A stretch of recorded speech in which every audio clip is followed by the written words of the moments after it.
નમસ્કાર, TV17 ગુજરાતીમાં આપનું સ્વાગત છે। ગાંધીનગર જિલ્લાના ભૂસ્તર વિજ્ઞાન અને ખનિજ કચેરી દ્વારા બિન અધિકૃત ખનિજ ખનન, વહન અને સંગ્રહ સામે કડક કામગીરી હાથ ધરવામાં આવી।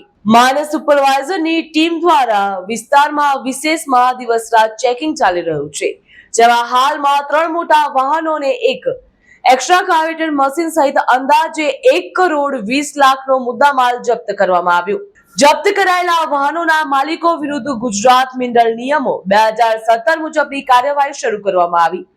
આ ઉપરાંત ખોદકામ કરેલા ખાડાના જથ્થાની માપણી કરીને સરકાર તરફથી દંડની જોગવાઈ પણ કરવામાં આવશે। કલેક્ટરની સૂચના મુજબ આવિષ્કૃત ખનિજ ચોરીને રોકવા માટે સતત વોચ અને તપાસની કામગીરી હાલ કરવામાં આવી રહી છે, જેથી રાજ્ય સરકારને ખનિજ રોયલ્ટી રૂપે આવકમાં વધારો થાય અને ભૂમાફિયાઓ વિરુદ્ધ તાત્કાલિક પગલાં લેવાય। જો વાત કરવામાં આવે તો કુલ 1 કરોડ 20 લાખનો મુદ્દામાલ સીલ કરવામાં આવ્યો અને ગુજરાતની માઇનિંગ નિયમ 2017 મુજબ દંડકીય કાર્યવાહી હાથ ધરવામાં આવી।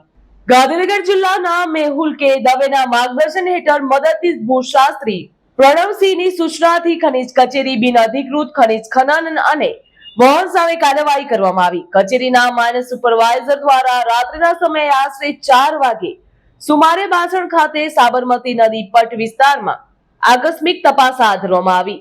એક હુન્ડાઈ કંપનીનું એક્સવેટર મશીન તેમજ તે બંધ હાલતમાં જોવા મળ્યું હતું, જેને આગળની તપાસ અન્વયે કામગીરી માટે સીઝ કરવામાં આવ્યું। આમ કુલ 3 વાહનો, મશીન મળી આશરે કુલ 1 કરોડ 20 લાખનો મુદ્દામાલ તેમજ ખનીજની કિંમતનો મુદ્દામાલ જપ્ત કરવામાં આવ્યો। બિન અધિકૃત ખોદકામ કરેલી સાદી રેતી ખનીજના ખાડાના જથ્થાની માપણી કરી દંડકીય રકમની વસૂલાત અંગે કાર્યવાહી હાથ ધરવામાં આવશે।